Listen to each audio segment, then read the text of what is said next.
Hi, it's Leo Sarkissian with the Arc of Massachusetts, and we're going to try in 10 minutes or less to walk you through these essential services and why they're in crisis as we speak during this unbelievable pandemic that we're all struggling through. Without your help and your engagement, whether you're a legislator, an aide, or someone involved with a family member or person with a disability yourself, we all need to work together. And these essential services need to survive, not only for today, but for the long run. The slide stack is going to talk about how they're funded to some extent right now and what we're going through in really summary fashion, and specific focus on the adjustments required during the pandemic. And all of us can always check on the future of the pandemic by looking at the CDC forecasts. Our service system, the entire service system, is an extension of the Commonwealth. It's been developed through laws, it's been developed through regulations, and the Commonwealth made the decision to fund a good portion or most of it through private sector. And that's called purchase of services or private sector, most of them being nonprofit agencies. Some of them new that happened because of this growth, but many of them longstanding. And most of our services for people with intellectual developmental disabilities, such as autism, Down syndrome, cerebral palsy, they're funded, matched with federal reimbursement at 50%. No mistake about it. The New York Times and Washington Post this month talked about the risks our constituents face. Over 1,200 in the small congregate care system ended up with the virus. We don't know how many staff, though I know we'll talk about that later. One example where there's a high number of staff caught the virus. We have persons with disabilities more at risk and their caregivers, also in regards to the setting, and in day settings as well. People need personal care. I do have a link here to the New York Times article that came out in November about the risk faced. Group or congregate settings in residential are providing daytime services. That's true whether they're group or they're adult family care or whether it's a family at home.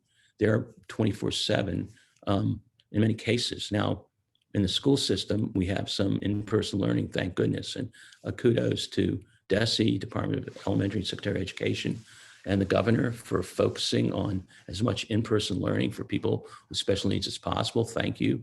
And kudos also to the administration and legislature for how well they responded to that first surge between March and June. And that's what we're asking for again for our service system. The Secretary of Health and Human Services, the commissioner at DDS, the Mass Health Director, they all responded forcefully and clearly and with the support needed so organizations could have tools to fight the virus.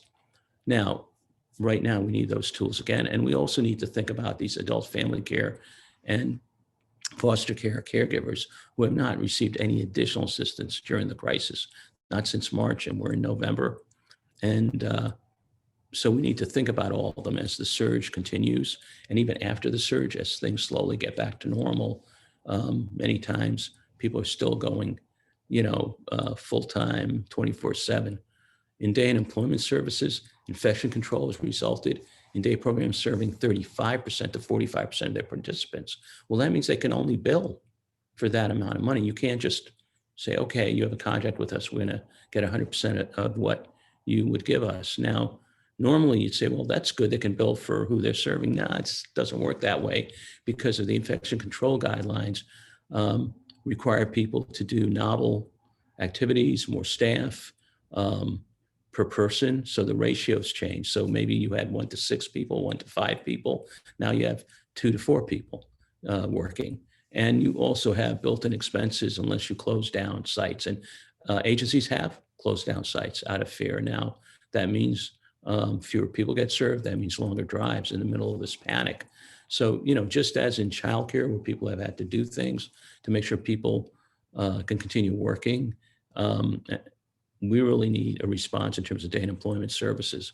And day program expenses we've seen from reviewing 8 agencies in the summer and then about 5 agencies this fall are 1.3 to 2.5 times the reimbursement that agencies are able to bill for, even with additional help. And that additional help, which is right now at 25% more, ends on December 1st. So it is a crisis in terms of what will happen to closures, day programs. It's a crisis of losing residential staff. It's a crisis of either psychiatric or health emergencies.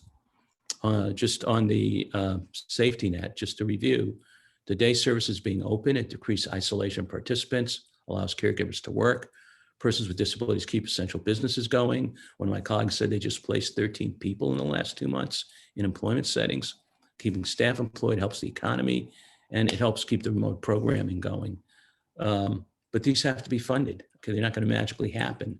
And then residential and other caregivers, you have to have adequate funding to keep people safe. You have to have enough personal protective equipment. You have to pay people for the daytime that they're working in the residences. That's sort of inconceivable that since July 1st, people have not been paid.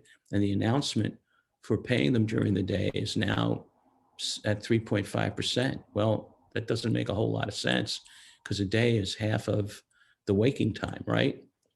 It's anywhere from a third of the cost in staffing to a half of the cost in staffing. So what we do know is during the surge and between March and June, an average of 17.5% per month was needed to keep things going. And that's what we're requesting for the year, for this entire year, to do an additional 17.5% per month in the residential sector and to allow the day services to bill as in pre-COVID times. One agency, just I said, I'd go back to this, had 50 staff out of 70 people infected. So 50 staff, 20 people with disabilities.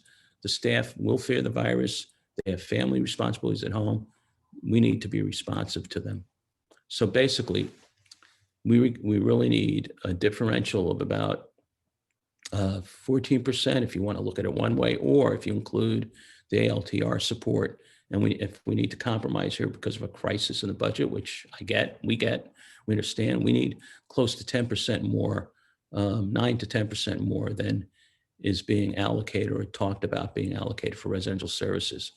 And on the employment and mass health rehabilitation side, and we list here the numbers, the accounts for the legislators, the aides, and the administration, we need to be able to have them bill at higher rates.